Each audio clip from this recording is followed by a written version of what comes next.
That's what this would do. You're really harnessing it because you're giving them access. That will make them feel like they have control. It gives them exclusivity.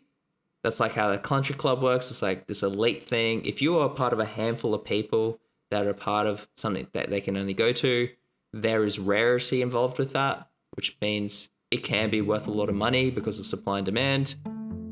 Welcome to the Soundboard with Tofe podcast. To the industry leaders and forward-thinking companies, this is your resource to become a better podcaster. You'll be taken on a journey to learn tips and tricks around podcast strategy, editing, and curation. And here's your host, Tofe Evans. Welcome back to the Soundboard with Tofe podcast.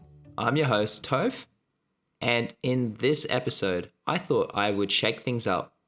Mainly because I'm here to tell you how podcast episodes can be used as NFTs. If you are ignorant to what NFTs are, the acronym stands for non-fungible token. All it really is digital assets that are put on a blockchain. It's pretty much a form of a digital ledger. NFTs can range from images, videos, music files, PDFs, anything that is really a digital file on your computer. And to mention, they are uniquely identifiable. So if I own one, it may look the same as something else, but there will be a certain code or there'll be a certain characteristic about it that will make it differentiate.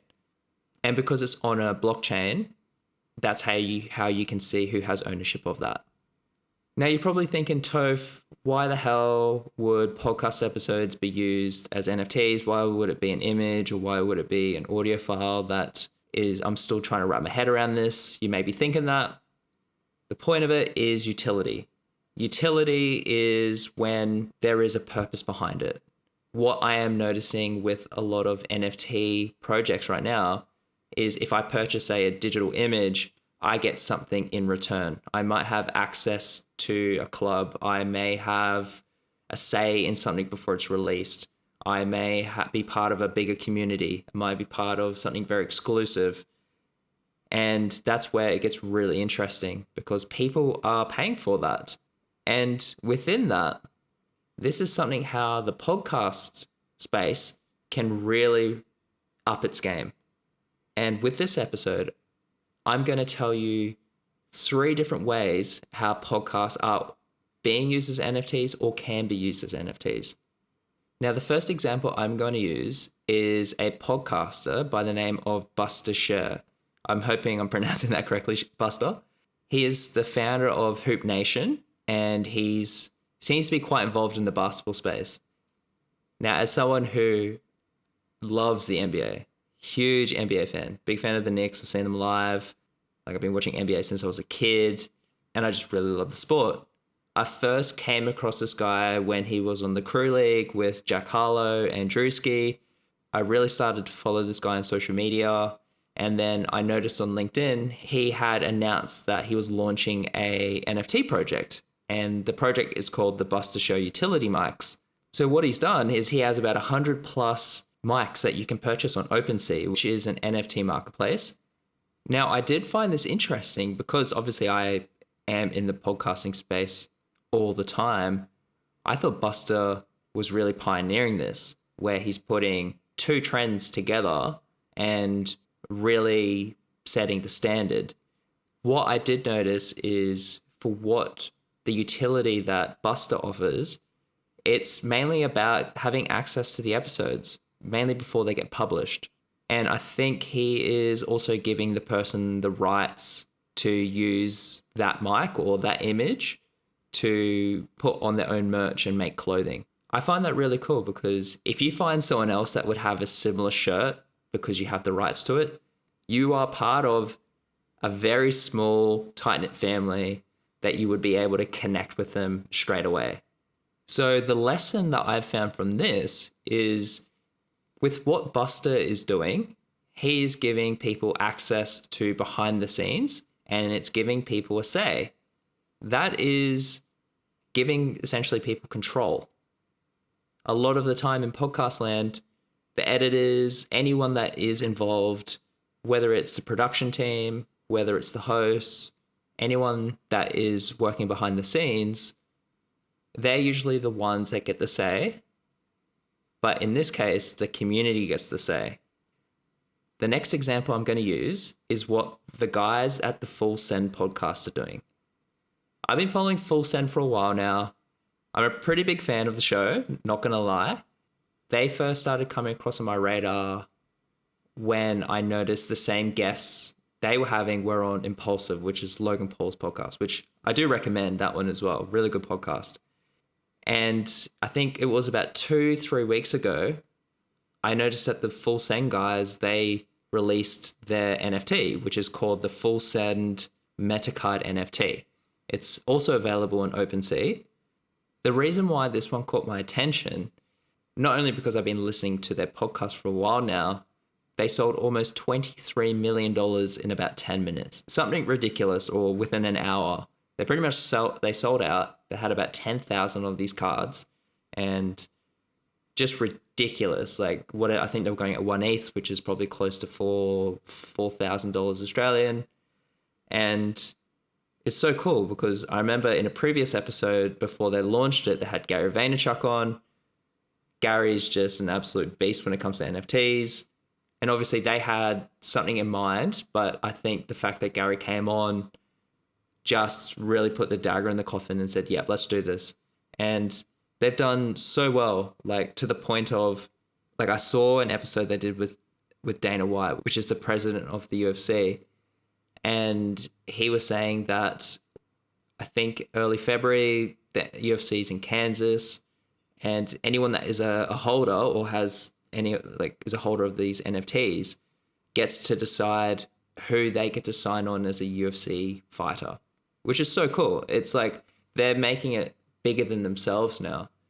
They've got the idea to launch these branded ventures, like these lounges and these gyms and these festivals and these casinos. And some of these are physical locations. Some of these are in the metaverse, which is a whole nother realm, which is crazy because they've also said here, owning a Full Send Metacard allows you to get in early on what is the beginning of a long journey for the Full Send brand.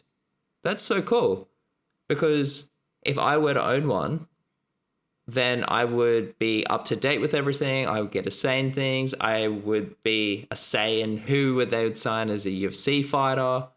So I find that so cool. So that's another way how podcasts are being used as NFTs. And the third example I'm going to give is something called the FlyFish Club. Now, the FlyFish Club, that's a bit of a tongue twister for me, is not anything podcast related. However, the concept could be with its utility. I mentioned Gary Vaynerchuk before.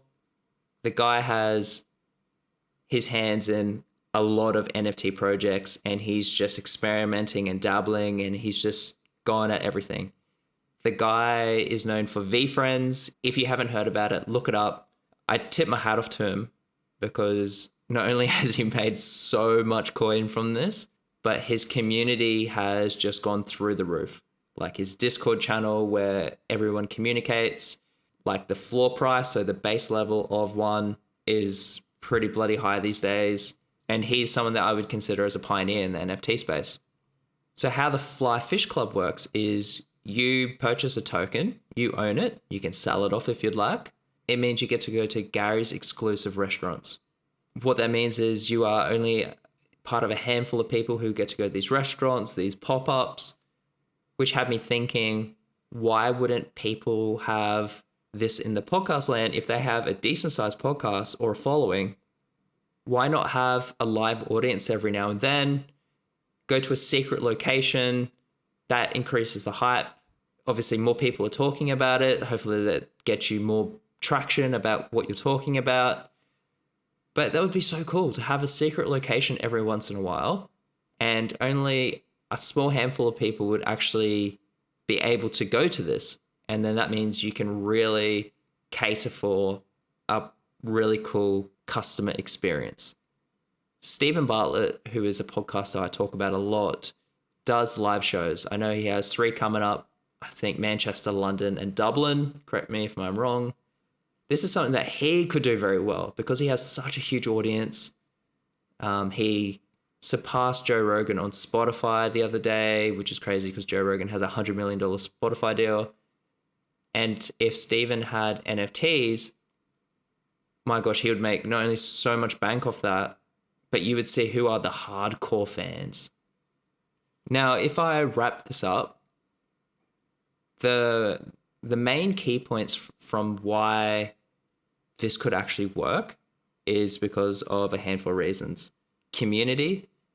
Community is everything. Community is what's going to sell your podcast to other people. It's how you have people that are part of something bigger than themselves. It creates essentially a family. That's what this would do. You're really harnessing it because you're giving them access. By giving them access, that will make them feel like they have control. It gives them exclusivity. That's like how the country club works. It's like this elite thing. If you are part of a handful of people that are part of something that they can only go to, there is rarity involved with that, which means it can be worth a lot of money because of supply and demand. And the last thing, as a bonus, this could make a really good revenue stream. Because when people on-sell their tokens, these NFTs, there's usually a smart contract that's binded to them.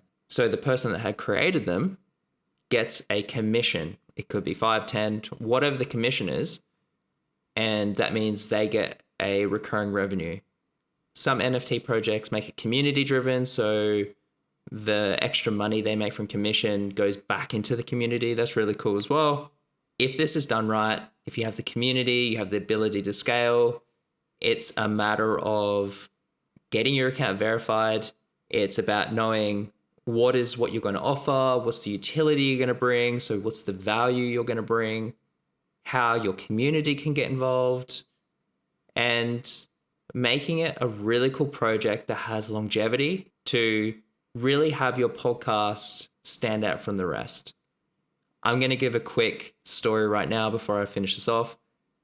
I minted an NFT back in, I want to say March last year with my book. I turned it into an NFT by making it, on the cover there's a bomb, I think it was a 10 or 12 second video of the bomb going off. And if you purchase the NFT, that means you get a digital signed copy of the book. And it was just me experimenting. I haven't really done anything else with making NFTs ever since. But in saying that, just talking about this now has got me really keen on how I can bring NFTs to my work. It's something that is not going to be done overnight, but I will commit to stay curious with this because NFTs are just going to get bigger and bigger. There's a lot of things that are going well. There's a lot of things that aren't. And right now I'm in observer mode, but eventually I will be the one that's creating them a lot more. What I'll do with the book is I will put a link in the show notes so that you can check it out for yourself.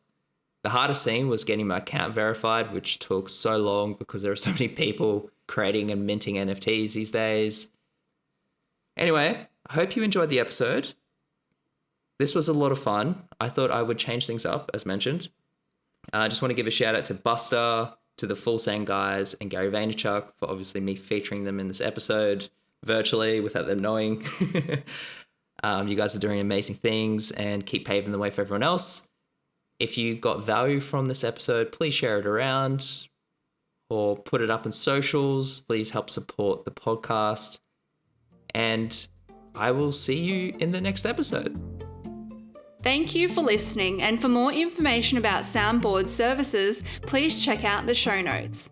Lastly, Soundboard acknowledges the traditional owners of the land on which we meet today, paying respects to elders past, present, and emerging.